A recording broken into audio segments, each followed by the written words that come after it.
one thing that people are focused on, in the markets particularly, is what happens with the Fed. And we had the head of the Fed have a steak dinner with the President of the United States at the White House. The President's not been shy about what he'd like the Fed to do. How concerned should we be about that relationship between the Fed and the President?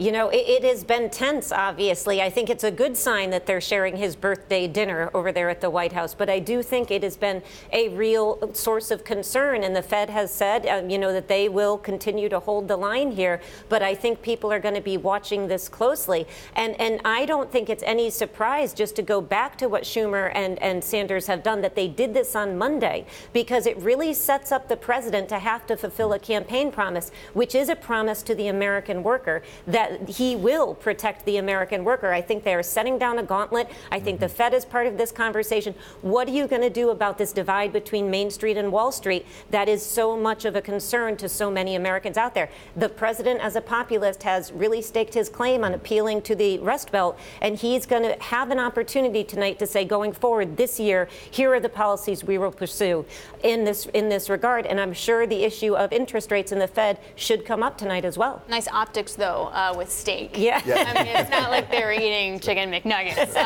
Okay, so Brian, on this final word to you.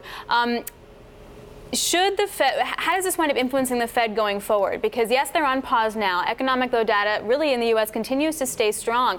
Is there going to be any influence? Do you see that as a real significant issue from Jay Powell? I don't think this is going to influence it. I do have this picture of President Trump singing "Happy Birthday" to But Chair does it make Powell, him dovish longer? Does it make the bar for a hike higher? It actually doesn't. I don't think that it affects the thinking of the Fed officials at all, because Chair Powell, though he is the chair, he isn't the only voice on the Federal Reserve. It is a committee that votes on it, and they're going to staunchly defend their independence. And I think that Chair Powell made it very clear, look, the economic data is very good. There are risks as far as that they're monitoring from an international perspective if financial conditions tighten. But unless there's a clear and present danger of inflation rising, really, they're in no hurry to hike.